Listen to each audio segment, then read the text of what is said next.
ರೆಡಿಯಾಗಿ ಹೊರಟಿದ್ದೀವಿ. ಎಲ್ಲಿಗೆ ಅಂತ ಹೇಳ್ತೀನಿ. ನಾವಿವತ್ತು ಒಂದು ದೇವಸ್ಥಾನಕ್ಕೆ ಹರಕೆ ತೀರ್ಸೋಕ್ಕೆ ಅಂತ ಹೊರಟಿದ್ದೀವಿ. ಯಾವ ದೇವಸ್ಥಾನ ಅಂತ ತೋರಿಸ್ತೀವಿ, ಬನ್ನಿ.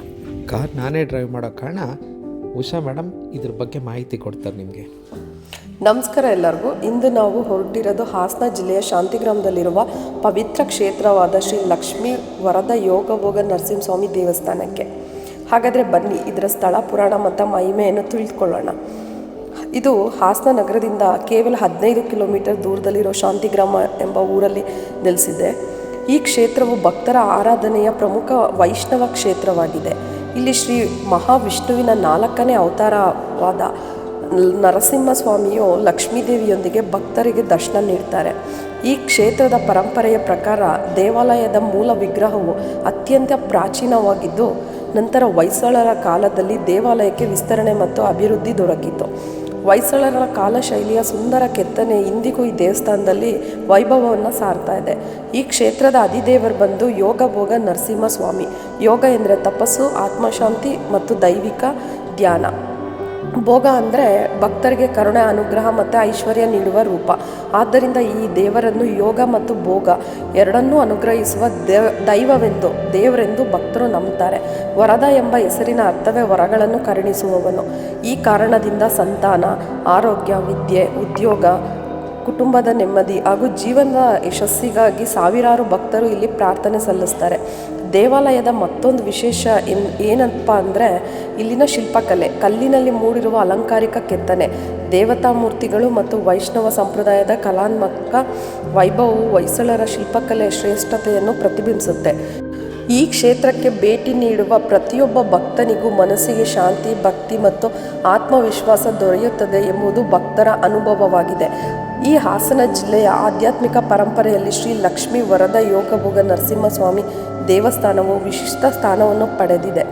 ಭಕ್ತಿಯಿಂದ ದರ್ಶನ ಪಡೆದವರಿಗೆ ಶ್ರೀ ನರಸಿಂಹಸ್ವಾಮಿಯ ಅನುಗ್ರಹ ಸದಾ ಲಭಿಸಲಿ ಎಂದು ಪ್ರಾರ್ಥಿಸುತ್ತಾ, ಇನ್ನು ಕೆಲವರು ಈ ದೇವಸ್ಥಾನಕ್ಕೆ ಹೋಗೋದಕ್ಕಾಗಿಲ್ಲ, ಅವ್ರು ಒಂದ್ಸರಿ ವಿಸಿಟ್ ಮಾಡಿ ಅಂತ ಹೇಳೋದಕ್ಕೆ ಇಷ್ಟಪಡ್ತೀನಿ. ಹಾಗೆ ಇವತ್ತು ನಾವು ಈ ದೇವಸ್ಥಾನಕ್ಕೆ ಏನಕ್ಕೆ ಬಂದಿದ್ದೀವಿ ಅಂದರೆ, ನಮ್ಮ ನೈಬರ್ಸ್ ಆಗಿರೋರು ಒಂದು ಅರ್ಕೆ ಇಟ್ಕೊಂಡಿದ್ರು. ಈ ದೇವಸ್ಥಾನದಲ್ಲಿ ಪೂಜೆ ಮಾಡಿಸಿ ಮಡ್ಲಕ್ಕಿ ಕೊಟ್ಟು ಒಂದು ಚೀಲ ಅಕ್ಕಿನ ದೇವರಿಗೆ ಕಾಣಿಕೆ ರೂಪದಲ್ಲಿ ಕೊಡ್ತೀನಿ ಅಂತ. ಸೊ ಆ ಅರ್ಕೆ ತೀರ್ಸೋದಕ್ಕೋಸ್ಕರ ಬಂದಿದ್ವಿ. ಇವತ್ತು ಶನಿವಾರ ಏಕಾದಶಿ, ಪೂಜೆ ಕೂಡ ನಡೀತಾ ಇತ್ತು. ದರ್ಶನವನ್ನು ತುಂಬ ಹತ್ತಿರದಿಂದ ತುಂಬ ಚೆನ್ನಾಗಾಯಿತು. ಇಲ್ಲಿ ಇನ್ನೊಂದು ಕೆಲವರು ಹೇಳ್ದಾಗೆ ಇಲ್ಲಿ ಮಂಗಳವಾರ ಎವ್ರಿ ಟ್ಯೂಸ್ಡೇ ಇಲ್ಲಿ ವಿಶೇಷ ಪೂಜೆ ಇರುತ್ತೆ. ಮತ್ತು ಇಲ್ಲಿ ಬಂದಿರೋ ಭಕ್ತರು ಈ ಗರ್ಭಗುಡಿಯ ಸುತ್ತ 48 ಸುತ್ತು ಪ್ರದಕ್ಷಿಣೆ ಹಾಕ್ತಾರೆ. 48 ಸುತ್ತು ಪ್ರದಕ್ಷಿಣೆ ಹಾಕಬೇಕಾದ್ರೆ ಒಂದು ಕರ್ಪೂರ ಕೂಡ ಗರುಡಗಂಬದ ಹತ್ರ ಹಚ್ತಾರೆ. ಅದನ್ನು ನೋಡಿದ್ದೆ. ಅದು ಬಿಟ್ಟರೆ ಇನ್ನು ಎವ್ರಿ ಡೇ ಮಾರ್ನಿಂಗ್ 6 o'clock ಬೆಳಿಗ್ಗೆ 6 ಗಂಟೆಯಿಂದ 1 ಗಂಟೆವರೆಗೂ ದರ್ಶನ ಇರುತ್ತೆ. ಮತ್ತು ಸಂಜೆನೂ 1 hour 5 ಗಂಟೆಯಿಂದ 6:30ವರೆಗೂ ದರ್ಶನ ಇರುತ್ತೆ. ವಿಶೇಷವಾಗಿ ಎಲ್ಲರೂ ಇಲ್ಲಿಗೆ ಮಂಗಳವಾರನೇ ಬರ್ತಾರೆ ನಾನು ನೋಡ್ದಂಗೆ.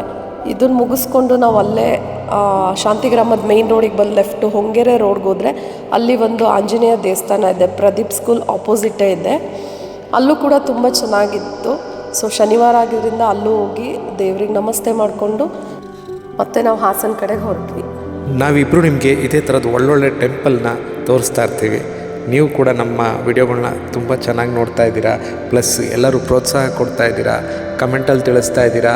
ಇನ್ನೂ ಒಳ್ಳೊಳ್ಳೆ ದೇವಸ್ಥಾನ ತೋರಿಸಿ. ಹಾಸನ ಸುತ್ತಮುತ್ತ ನಾವು ತೋರಿಸ್ತಾ ಇದ್ದೀವಿ. ನಾವು ಸ್ವಲ್ಪ ದಿನ ಆದಮೇಲೆ ನಾವು ಕೂಡ ಹೊರಗಡೆ ಹೋಗಿ ಟೆಂಪಲ್ನ ತೋರಿಸೋಣ ಅಂತ ಪ್ಲ್ಯಾನ್ ಮಾಡಿದ್ದೀವಿ. ಸೊ ನೀವೆಲ್ಲ ನಮ್ಮ ಮೇಲೆ ಇದೇ ಥರ ನಂಬಿಕೆ ಇಟ್ಟು ನಮ್ಮ ವಿಡಿಯೋ ನಾವು ನೋಡ್ತೀರಾ. ಹಾಗಾಗಿ ನಾವು ನಿಮ್ಮ ನಂಬಿಕೆಗೆ ಮೋಸ ಮಾಡಲ್ಲ. ಇನ್ನೂ ಒಳ್ಳೊಳ್ಳೆ ಟೆಂಪಲ್ಗಳನ್ನ ತೋರಿಸ್ತೀವಿ. ಸೊ ಹೊಸ್ದಾಗಿ ಯಾರ್ಯಾರು ನಮ್ಮ ಚಾನಲ್ ನೋಡ್ತಾ ಇದ್ದೀರಾ, ದಯವಿಟ್ಟು ಸಬ್ಸ್ಕ್ರೈಬ್ ಮಾಡಿ.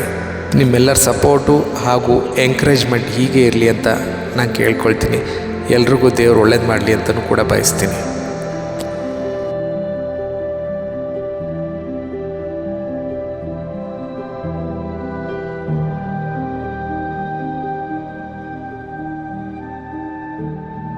ಈ ವಿಡಿಯೋ ನಿಮ್ಗೆ ಇಷ್ಟ ಆಗಿದ್ರೆ ದಯವಿಟ್ಟು ಲೈಕ್ ಮಾಡಿ, ಶೇರ್ ಮಾಡಿ. ಹೊಸ್ದಾಗಿ ಯಾರ್ಯಾರು ನೋಡ್ತಿದ್ದೀರಾ ನಮ್ಮ ಚಾನಲ್ನ ಸಬ್ಸ್ಕ್ರೈಬ್ ಮಾಡೋದು ಮರಿಬೇಡಿ.